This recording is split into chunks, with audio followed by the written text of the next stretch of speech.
Hello, adventurers. I want to take a moment to tell you that all our content can now be found uninterrupted and commercial-free on Apollo Plus. Apollo Plus is a subscription-based service that enhances your audio fiction experience with ad-free access to your favorite shows and exclusive content, while at the same time supporting us all as creators to keep bringing you quality content. Please take a moment to check out Apollo Plus at apollopods.com or download the app in your Google or Apple app stores. Again, that's Apollo Plus, your new home for quality audio fiction.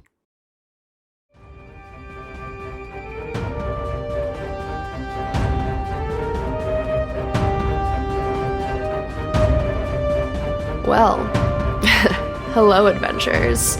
It's me, your favorite death cleric, Dabria.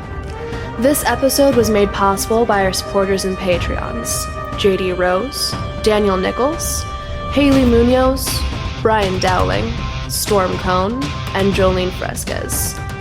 Join us supporting the show at patreon.com/Dice Tower Theater or downloading multiple copies to sell on the black market. It's free, but they won't know that. Just don't let Goody Benedict find out. He might have to forgive you or something. Last episode we left for my home of homes, Enruk. Shrouded in smoke and heat from the twin volcanoes, this place was like my own personal sauna. The perfectly worst of the world, like yours truly. Congregated here in the sweet criminal melting pot of our own beloved army's design.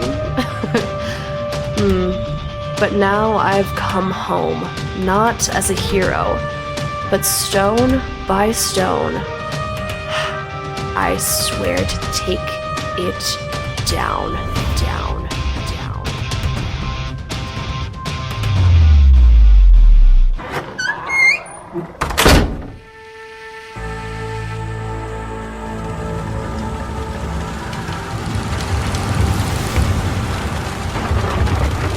Dragons, Season 4, Episode 2, The City of Fire. The sails of fated midnight were pulled back as the ship docked easily in the harbor of Enruk. A warm, thick haze hung heavy and low, smelling deeply of the burning brimstone nearby. MINOTAUR, ogres, and humans moved about the dockside, carrying very large crates or barrels from the docks to carts leading up to the marketplace. Benedict looked up. Dusk is setting in. God, this armor chafes. How can you tell that? It just looks slightly dimmer to me. The sun is fading to the east, past the mountains meeting the sea. I can feel it's fading. Well, there you be. Make ready, lads. We leave in an hour. I want to stay here longer than I have to.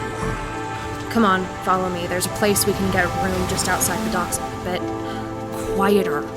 Dabria led the three other darkly dressed companions up the docks. The smell of copper, salt brine, and vinegar struck Zorin's nose as familiar.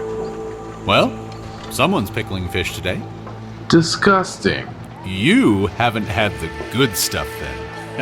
Can be pretty welcome on... Zorin paused for a minute at what he was going to say, deeply curious about ERALIN's offhand remark and dismissal of the welcome food. Long journeys. Well, what do we have here? Jelly mugs? Let's go make some friends, shall we? Sweet little friends they be too. All the hugging. Dabria held her hand up, freezing them in their tracks. Her golden eyes set on four ogres stepping out of the crowd, glowering over them as they passed by. Their bodies stood 10 feet high, and dark black leather scales hung from pale, muscular shoulders. Rudely, they forced themselves through the packed crowd, who clamored to get out of their way for fear of being trampled. Watch it! The smell of sweat and ammonia followed them, making Benedict's eyes water. They walked past the party to a group of 6 smaller humanoid mercenaries. Likely a mix of human and elf based on their height, Benedict imagined. Hey, little guy. You carry what's mine. Yours. Hear that, boys? Oh, a donation. What donation?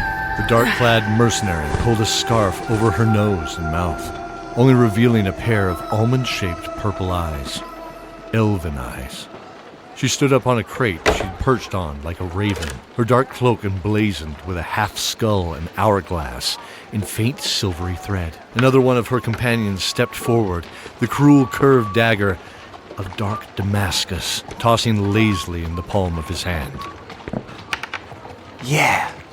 See, you hand over your stuff and we liberate you from your tedious, mundane task of ever having to carry it again. Yeah. Real simple. Yeah, real simple. I'm not simple. No donate. We take. Get that. Just careened into the crowd like the crashing waves of a tsunami. Crude clubs raking the shorter bodies as innocent individuals in the crowd were mowed over. The blackened steel of one of the mercenaries' helmets hopelessly caved in, its wearer thrown to the side lifelessly. The remaining mercenaries bolted as a single force, darting between the thick trunk-like legs of the ogres to strike at hamstrings and open flanks. Screams erupted as the ogres frantically searched the crowd for the quick assailants. One ogre fell with a groan off the dockside into the water with a large splash.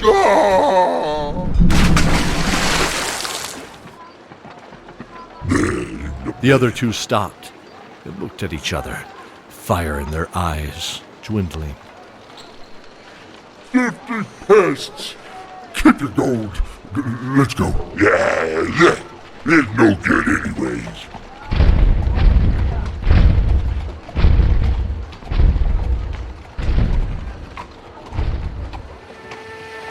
As they left, Benedict noted the bodies were roughly tossed to one side to clear the path as the crowd began bustling again.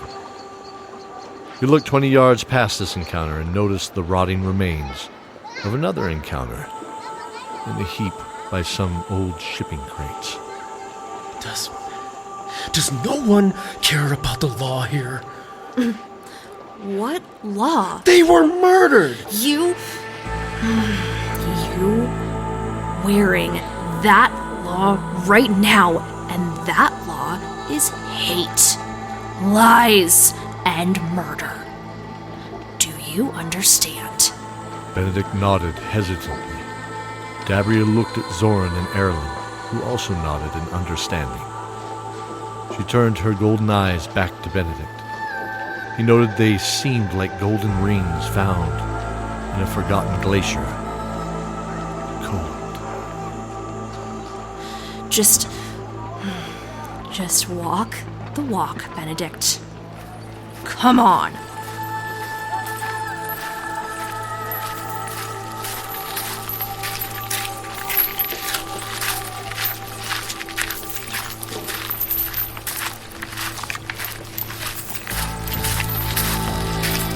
There was a faint sweet smell that mingled with the tang of blood and sulphurous brimstone in the thick air as they continued into the heart of the quarter. The deep red sky reflected the pools and rivers of fire that surrounded this ancient holy city of the kobolds. You and the rest of your kind only care about yourselves. Tell me, ERALIN, where, how you been? ERALIN repeated the harsh conversation with ISENATHA in his mind. The words of selfishness and greed stinging with the same impact he felt when they parted ways. What did she mean, your kind? Thought back to the ruby cage he was trapped in, forgotten for how many years in that twilight world beneath the hills, beneath the kingdom of the dark dwarves. Did she know more about his lost memories? Was she some sort of key to unlocking them? He had so many questions for her once they returned. If they returned. Emotionless and resolute, the Rangers stuck to the rear of the group and continued, one foot in front of the other, clutching the pendant at his chest. There. Turning a corner, they walked towards a box-like plain brick building. As they approached, they noticed there was nothing remarkable about the rough red and black brick. Yeah, so this looks like a warehouse. I agree. Are we sure this is... Oh my god. Watch if you don't believe me. Almost in response to their commentary, confirmation was given as the door to the dingy, unnamed tavern burst open, and 6 Minotaurs staggered out into the street, cursing and shouting. Look at these weak bloods. Yeah, a bunch of human scum. Hey, girlie. I'm talking to your friend now. Maybe you can tell him how you show some respect. Yeah, respect. Weak bloods need to show some respect. Yeah. It's something that they don't know because they ain't got it. Oh, shut up. Ah, Snake Eye. Yeah, I've heard of you. Shouldn't she be back at the dock bringing us more ale? Or, wait, is it cleaning the waste pits again? What did you say? Dabria pulled the loose hooded cloak back from her face and crossed her scarred arms. Scars that found home somewhere in this dark city's past, no doubt. The Minotaur's eyes fell on her like moths to a flame. Recognition and horror swept across their faces as the golden eyes of Dabria narrowed. I meant no disrespect, mistress. Please. Mistress? Really? Oh no! Run. Forgive us, Dark Mistress! I have no time for you. I said run! Dabria gestured at the cruel whip at her belt. This was her namesake and weapon of choice. The 8-foot-tall Minotaur scrambled down the street drunkenly, tumbling through an old cart filled with foul-smelling refuse. She pulled the thin velvet of her cloak back over herself, gently covering the raised, jagged scars of her arms. A memory shot through her mind as she winced slightly. Training had made her immune to pain. Her loveless world cemented it to her like a second skin. She was the mistress of pain to those that served her, and to others, she was the angel of death. Come on, let's go inside.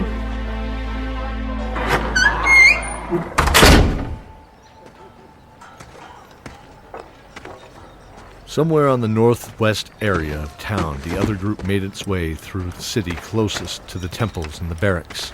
Cordelia and ISENATHA worked together to weave an illusion, making them seem like mercenaries, one of which looked pretty awkward as it plodded down the road.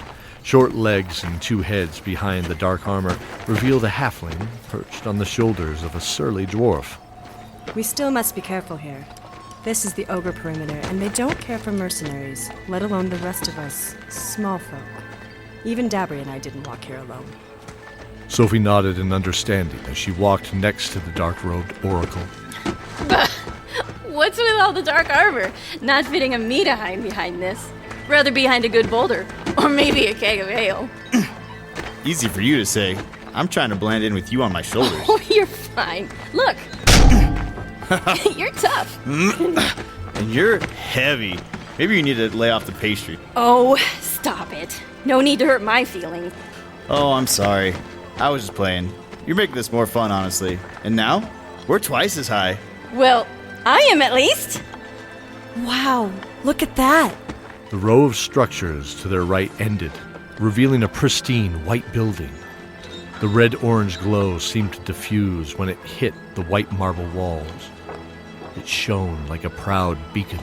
The Temple of the Sun. The kobolds' ancient temple. Sophie looked up to the cloudy dark sky, red-orange networking in slow drifting veins between them. To imagine a sun was impossible. How can they worship the sun in a place like this? It's symbolic. They don't. All things have good and bad.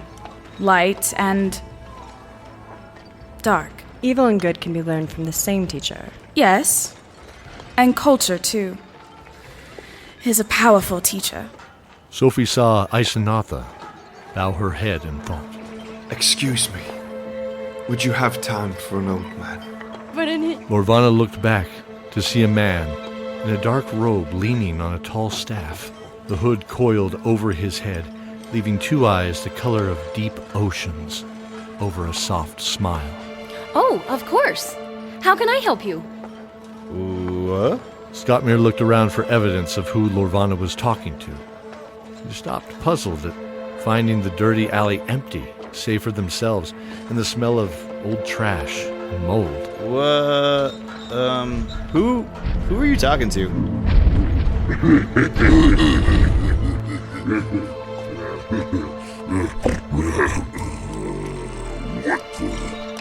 Suddenly, two ogres came from the open walkway between the rough stone buildings. Smelly. Loot these THOTMIR. Yes. And your place, little birds. Get up! Come on, SKOTMIR, let's go! As the ogres charged at the party, Sophie ran beside SKOTMIR. Lorvana's mind slowed down. As a bar, details rarely escaped her keen mind, and this would prove to be one moment she would never forget. She saw the old man turn to look at Sophie and smile, nodding. He stepped forward and held two hands out in front of SKOTMIR and Sophie. But she noted they didn't react to him being directly in the way as they drew blades. She became concerned as she realized she still sat squarely on the charging dwarf's shoulders. He must have forgotten everything. No. Hey, wait. He's right in front of you. It's time, little one. Be brave. A ball of fire engulfed the entire group in a flash. Lorvana felt no heat. Yet when eyes adjusted, the ogres were gone. What happened? Lorvana looked around, trembling, trying to parse what happened. She saw Una and ISENATHA. But the old man and Sophie were gone. Oh. As were the ogres. SKOTMIR? She stood on the hard ground, trembling, where the powerful shoulders of SKOTMIR once were.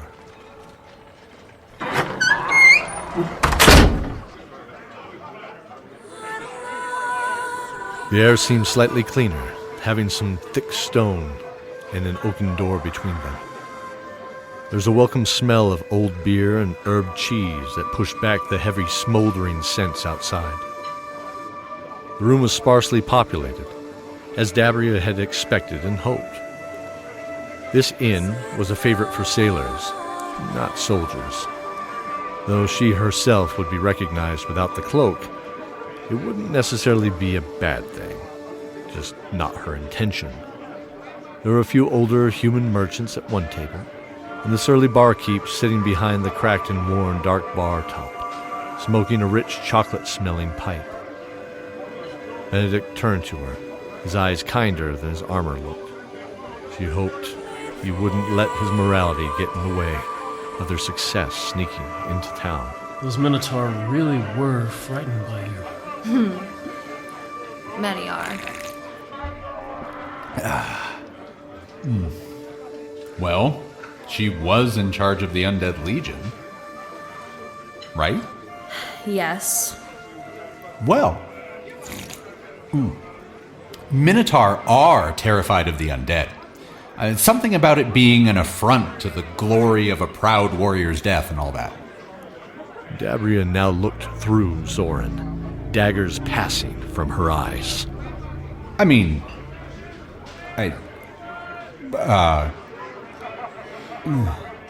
Yes. Something like that. Well, this place seems to be pretty normal patronage. Maybe they might be able to give us a local scoop. I figured this is a place we can start, at least, but not with... as... I'm too well known as not being one of the people. She looked away and back to her blood-red wine. I'll go. Benedict took in a deep breath and strode over to the table with 4 older merchants dressed in rich-colored silks, trimmed in fine furs. Yes, indeed they are. One of them was regaling everyone with a tale, his white mustaches wagging as he spoke, well below his chin. Benedict noted how they waved similar to a banner in the breeze on the battlefield. And so I'm sure everyone will get their sick enjoyment out of the parade tomorrow. Parlous can't be. Excuse me. What do you know of this parade? A look of fear washed over him as he saw the tall, dark army officer before him. My lord, I It meant no disrespect, my lord. Supporters we are, right? Yes. Hail Lord Pallet. Silence! Imbecile. Dabria raised an eyebrow at the outburst. Hey, he might be able to do this yet. Benedict placed 2 heavy hands on the table and leaned into the man's coarsely shaven face. You could see him tremble. The faded green eyes darted side to side, unable to lock with Benedict's icy stare. You... answer me. The parade tomorrow will welcome a new special batch of prisoners. Everyone's excited, my lord. Why? What makes this so special to you, Cretans? My Lord Pallas can easily take prisoners with our might. But it's the usurpers, my lord. Usurpers? The prisoners are from some ragtag army to the north. Yes, and then to the dungeons, correct? Just to be paraded around and shown off like the pigs they are. My lord, they will be taken to the arena for the Lord Pallas's enjoyment, as well as the entertainment of the rest of Enruk. Of course. That will be all. Benedict turned to walk back to the table, barely overhearing them continue. Dabria saw his eyes open slightly wider, meeting hers. That's no ragtag army, Donovan. Word is they took back on a keep.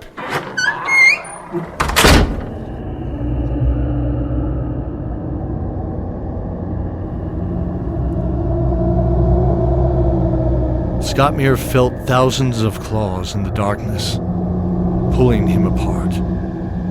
Then a sensation of being carried away. And then, finally, nothing.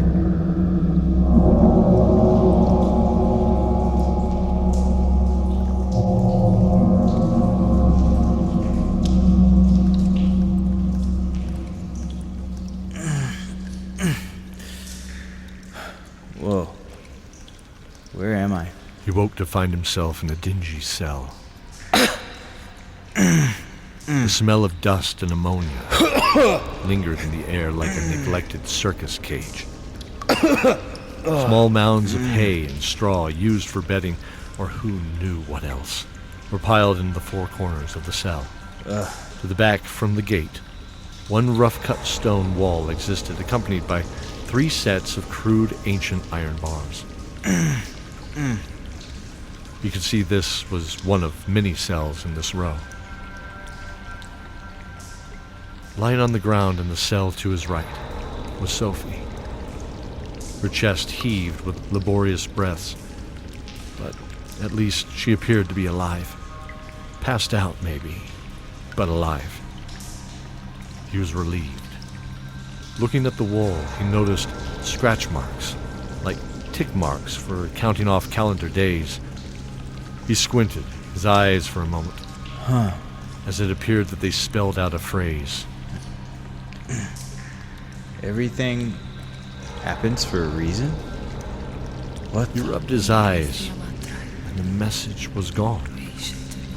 SKOTMIR noticed a small crumpled form in the cell opposite of Sophie's to his left. He heard the slight moan as a bloodied hand reached out to crawl to a seated position, or at least to lean on an elbow. distantly familiar face rose as it looked at SKOTMIR from one closed and bruised eye. He could see a familiar glint of dwarven pride. SKOTMIR, is that you? It is. It is I, THOTMIR. My brother.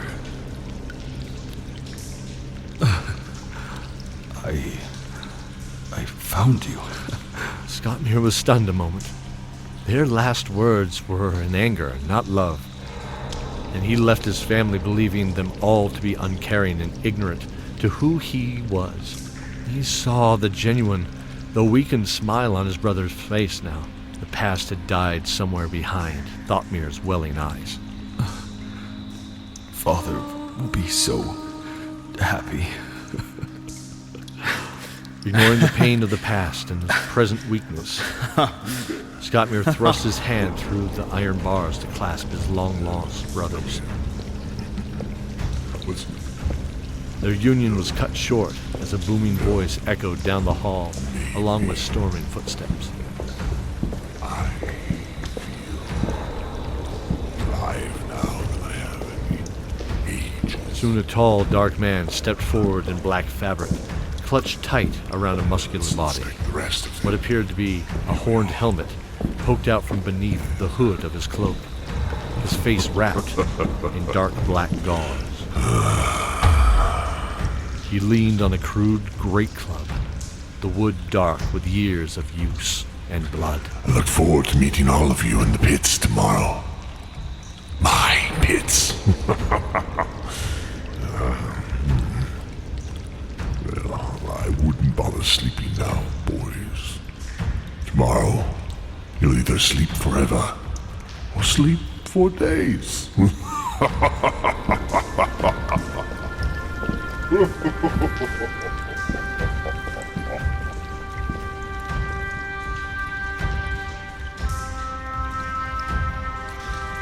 That is Maldros the Dark. He runs this place and has been champion for as long as anyone can guess.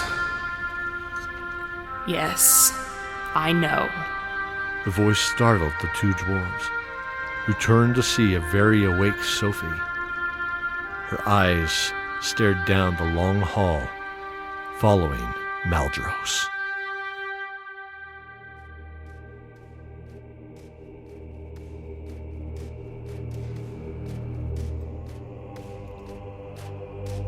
Appearing in this episode, Dabria, J.D. Rose, Benedict, Brian Dowling, Cordelia, Joleen Fresquez, ERALIN, Jordan Thompson, ISENATHA, Hayley Muñoz, SKOTMIR, Colten Janssenn, Lorvana Birdsong, Cara Danvers, Sophie, Sarah Jenkins, THOTMIR, Storm S. Cone, ZORIN, Ogre, and Commoner, Cody Miller, Minotaur Captain, Matthew Bianchi, The Stranger, Phil Usher, Ghost Girl, Arianna Atchley, Merchants, Harlan Guthrie, Tyler Cauldron, and Shannon Roby, Mercenaries, Nikki Richardson, and Jordash Richardson, Minotaurs, Hayley Muñoz, and Casey Kennedy, Maldros, Snake Eye, Ogre, Halfling Mercenary, and Keldor the Narrator, Mike Atchley. Thank you for joining us in this episode of Dice Tower Theater's Dawn of Dragons. Please join us in thanking our magnificent cast for their performance. Their full list can be found on the show notes. If you would like a sticker from the show, please leave a review on any podcasting platform and send a screenshot to dm@dicetowertheater.com with a mailing address so we can send it to you. In the next episode, what danger awaits SKOTMIR and Sophie in the arena? And what secrets will be discovered by Una, my dear dark sister, and their group in the temple? Until then, fellow adventurers, stay safe and Remember the oath. The oath. The oath.